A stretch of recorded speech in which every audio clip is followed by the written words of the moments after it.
হায় হায় কি অবস্থা আমার ঘরের, কেন যে আমি ভিডিও বানাতে গিয়েছিলাম।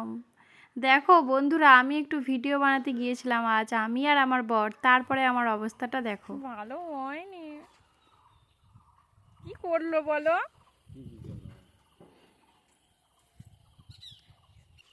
দাও দাও এখানটা।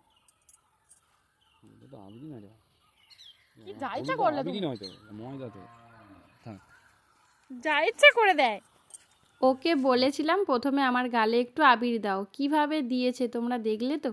তারপরে দেখো সেজে গুজে ভিডিও বানাচ্ছি, তো খুব ভালো মজায় মজায় ভিডিও বানিয়ে নিলাম। দারুণ হয়েছে ভিডিওগুলো। আজ একটা তোমাদের সাথে শেয়ার করেছি। তারপর ভিডিও বানানোর পর আমার যা অবস্থা তোমরা একটু দেখে নাও। আমি এইভাবে বাড়ির অবস্থা করে দিয়ে গিয়েছিলাম। এত তাড়াহুড়ো করে ভিডিও বানাবো বলে চলে গিয়েছি, কিচ্ছু গোছানোর সময় পাইনি। আর আমি কালও একটু বেরিয়েছিলাম, সকাল বিকেল একটু বাইরে দরকার ছিল। সব জামা কাপড় ওইভাবেই পড়েছিল, মানে কি বলবো, আমি এসে মাথায় হাত, আমি ভাবছি আমি কখন কি করব। ভিডিও বানিয়ে এসে আমি যেন পাগলি হয়ে গিয়েছিলাম। কি বলবো তোমাদেরকে, আমার অবস্থা দেখেই বুঝতে পারছো। তারপরে বাড়িতে আসার পর আমি স্নান টান করে গপুদের স্নান করিয়ে দিয়ে, আর আমার শাশুড়ি মা আজ একটু রান্নাটা বসিয়ে দিয়েছিল।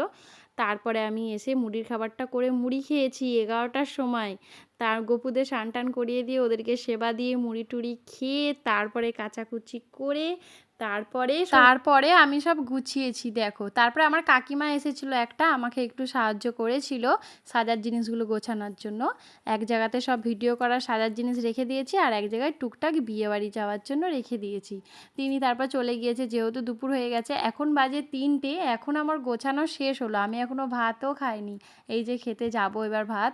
আমি বলি সব গুছিয়ে যাব, আমার না এরকম অগোছালো থাকলে আমার ঠিক ভালো লাগে না।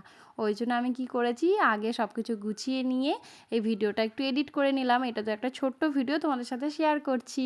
তারপর দেখো আমি কী সব বকেই যাচ্ছি, আমি বলছি যে এবার শান্তি লাগছে, ভালো লাগছে, সাজানোর পর গোছানোর পর এই সব আমি বলছিলাম। তারপর দেখো আমি যেইখানে রাখি সাজার জিনিসগুলো সেইখানে ঢুকিয়ে দিচ্ছি, আমার ড্রেসিং টেবিলের নিচেটাই। এইখানটাতেই থাকে এইগুলো, আমি টুকটাক বার করে নিই এইখান থেকে, একটু সুবিধা হয় এইখানটাতেই তা রেখে দিই। মানে কি বলবো, তোমাদের মানে কার কার মনে হয় এইরকম, যে ঘরদোর এইরকম থাকলে ভালো লাগে না, আমাকে একটু কমেন্ট করে জানাবে। ঘরদোর পরিষ্কার পরিচ্ছন্ন থাকলেই আমার ভালো লাগে। তোমাদের কার কার এইরকম মনে হয় আমাকে একটু কমেন্ট করে জানাবে।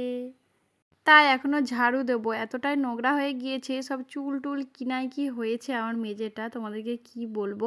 সব কিছু অগোছালো ছিল তো, সব গোছ করেছি, এইগুলো নোংরা বেরিয়ে পড়েছে অনেক, তাই অনেক কিছু আজ বাদ দিয়েছি, সব ক্যাচড়ার ডাব্বায় ফেলিয়ে দিয়েছি।